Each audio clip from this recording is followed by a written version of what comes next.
Okay people, you would have just received your first email, which is a full course synopsis of every topic that we're going to go through. So before we go any further, I just want to make something perfectly clear. These videos are between 5 and 10 minutes. So please don't turn around and go, oh my God, I'm going to be watching Ken standing there for the next half an hour, rattling on about the same topic. It's going to be to the point, succinct, and it's going to be something you're going to be able to use immediately. So this next video is your job description. All salespeople all around the world have exactly the same job description, and it is this: identify and satisfy the customer's needs profitably. Now let's talk through this because it's really important. First thing that you need to be able to do is to identify what your customer's needs are. How do you do that? Well, the simple way to do it is to go in and ask a bucket load of questions so that you get the opportunity to define where their pain is, okay? So you need to identify what it is that they actually need. And I want to make this really clear. If you cannot identify a need, you have nothing to sell to. Second point of your job description, and that is you've got to be able to satisfy that need. So you've asked all the questions, you've identified what the problem is, whether it be delivery problem, whether it be a specification problem, whether it be a service problem, whether it be a price problem, or whether it be a relationship problem.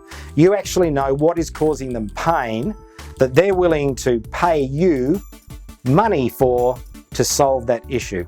So the next thing you've got to be able to do is to satisfy that need. How do you satisfy a need? You start asking the customer even more questions about what would be beneficial to them.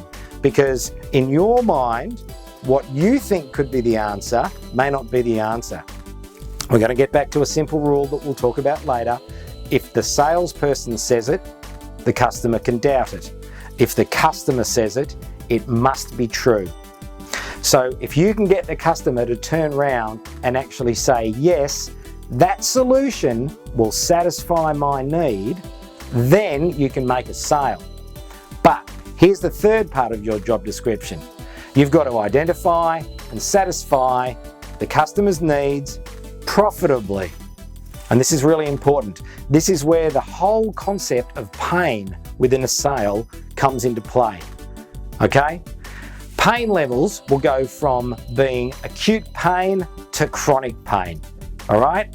Chronic pain, yeah, look, it's causing me a bit of pain. It's a 3 out of 10. I know it's a problem, but I'm not going to invest a lot of time nor a lot of money to try and get you to solve it for it. Acute pain, my business has stopped because of this issue and I need it solved now. Now, guess what? If you're in a sales situation and you're talking to a customer that has chronic pain, then you probably are not going to make a lot of profit out of servicing that customer.